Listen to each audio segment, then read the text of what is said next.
Well, in terms of martial arts, I started out in traditional martial arts when I was a teenager. I think the first thing I did was when I was 14, and I went down to a local taekwondo class to check it out. I still don't really know why I went. I think it was partly out of curiosity, and also I had an interest in self-defence.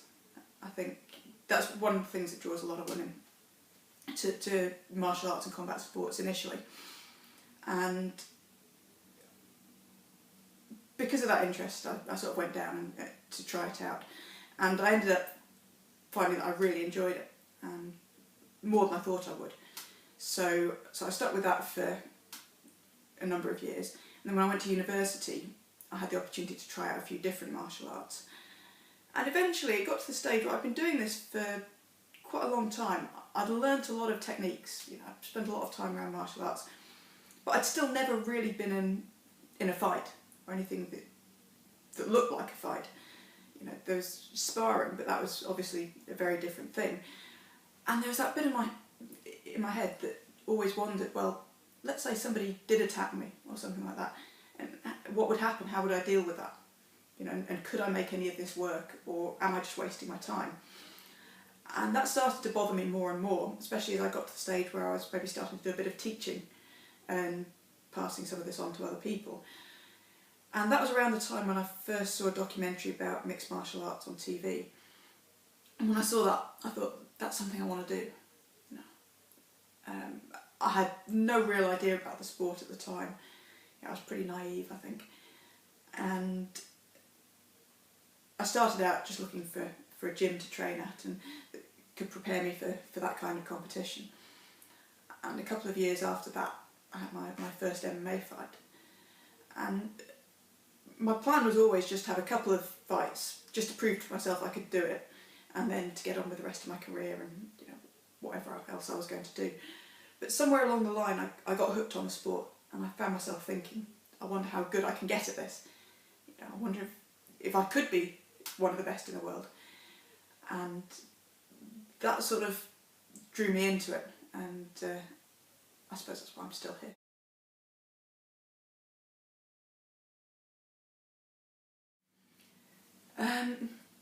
Psychological attributes. I mean, there's a lot of crossover with a lot of other sports. I think, I mean, there's one of the big factors is that mental toughness. That not so much just in the competition itself. I think a lot of people look at an MMA fight and they'll judge that person's performance just based on that 15 minutes. And what people don't see is the 2 months before that, the training, the whole process that you have to go through just in order to get there. And I mean, beyond that, the years of work and training that gets you up to that point. And I think, one of the hardest things is that turning up in the gym day in, day out. And as with any job, there's days when it's the last thing you want to do. Just drag yourself out of bed and go for that run, or go down to the gym and get punched in the face. And you might be feeling stiff, sore from the last training session. Even days when you're feeling a bit sick, you don't want to go. And it's that having that consistency, turning up and doing the work. I think that's one of the biggest things that separates the people who are successful from the people who are less so.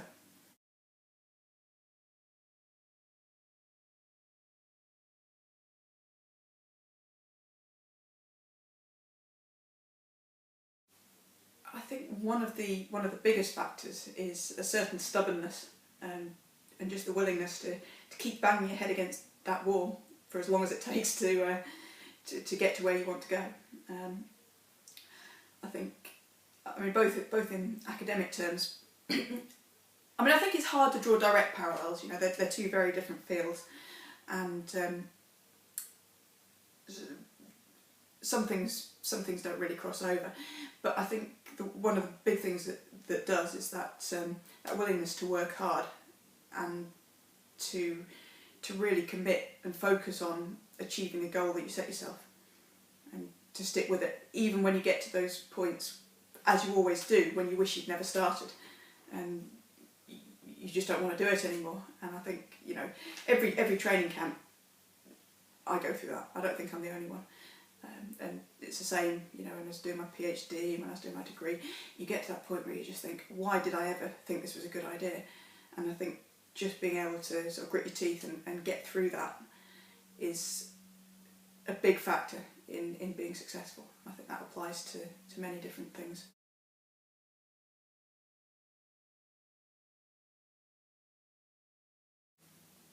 I think that the mental process you go through in preparing for a fight, I mean, for me it's slightly different every fight. Yeah, there's always, depending on, you know, who I'm fighting, where I'm fighting, you know, how I feel about that particular fight, things are slightly different. I mean, I think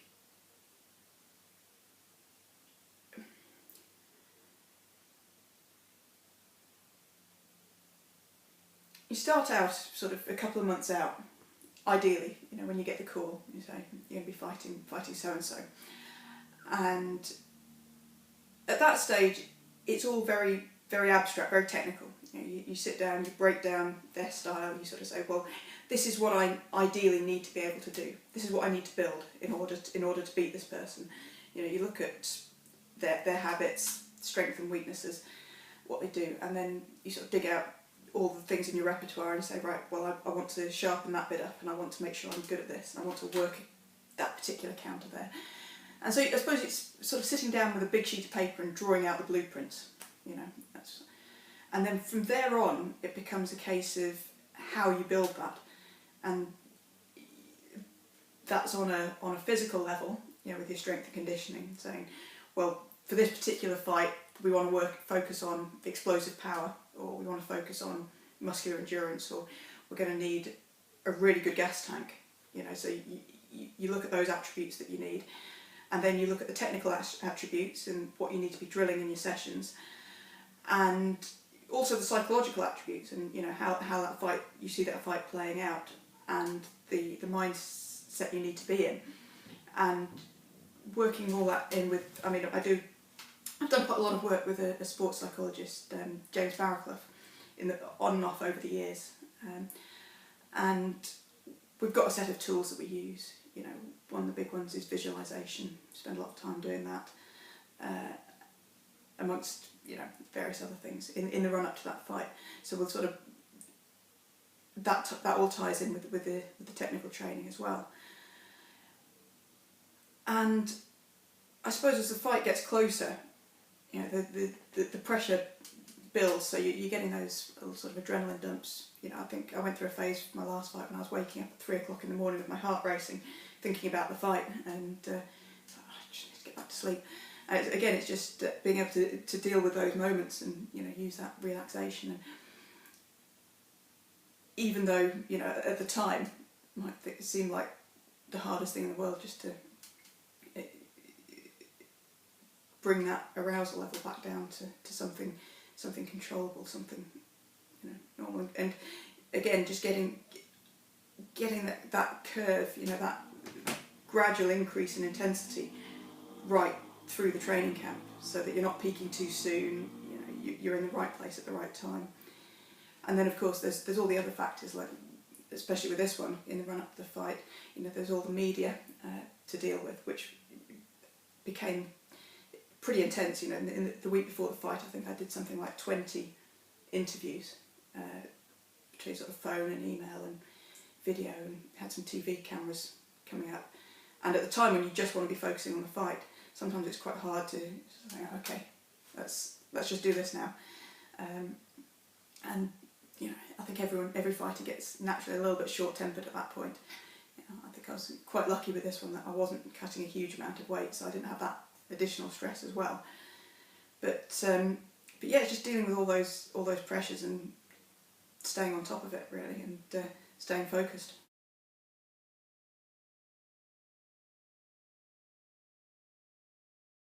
Yeah, the weight cutting aspect of the sport is huge. You know, I think a lot of people don't realise just how much time and energy and thought people spend focusing on the diet and eating. I think somebody once joked that being a mixed martial arts fighter is a bit like having an eating disorder, but with a little added violence.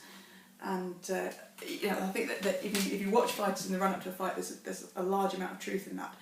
You go into a gym and all people are talking about is how the diet's going and what they're eating that week, and how's your weight.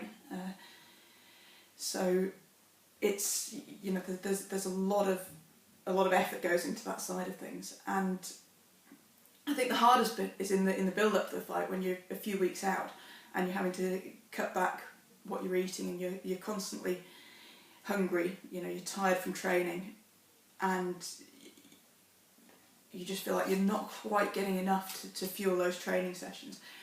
But I think it's the same as every other aspect of fighting. It's having a smart plan, knowing what you're doing, and then having the discipline to follow through with it, I think. And one of the things you do notice is that a lot of fighters are fine following a diet plan and eating when they've got a fight coming up, and then they'll go off the rails after the fight's over.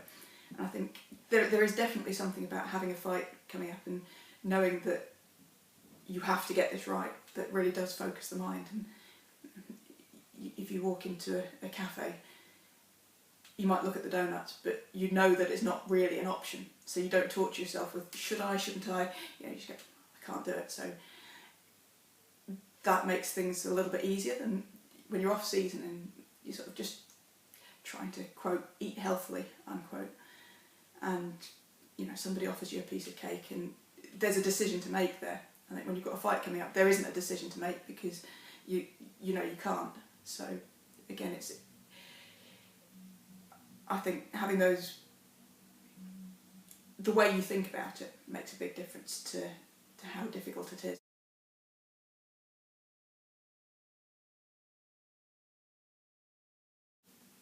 I think one of the hardest things for any competitive athlete is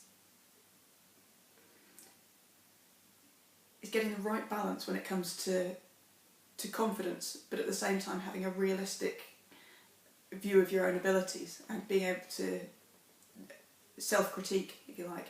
So knowing what you're good at, what you're not so good at, looking back over those fights and being able to say, right, well, I could be better at that.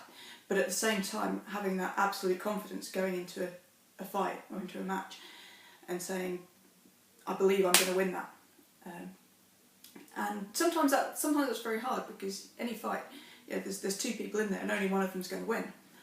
So it's believing that you're going to win when the rational bit of your mind knows very well that you might not.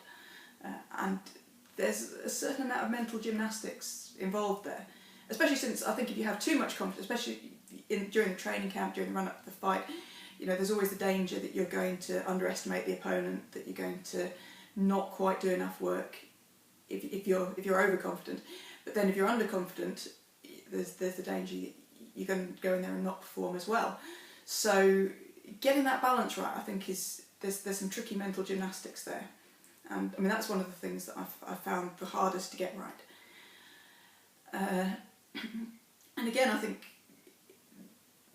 maybe the biggest element is that grit, that turning up and putting the work in day out, and whether or not you want to be there, turning up and doing it anyway. Because everyone has days when they don't want to be there, and I suppose the difference is that the professionals, the people who are going to be ultimately successful, are the ones who are in the gym, whether or not they feel like it.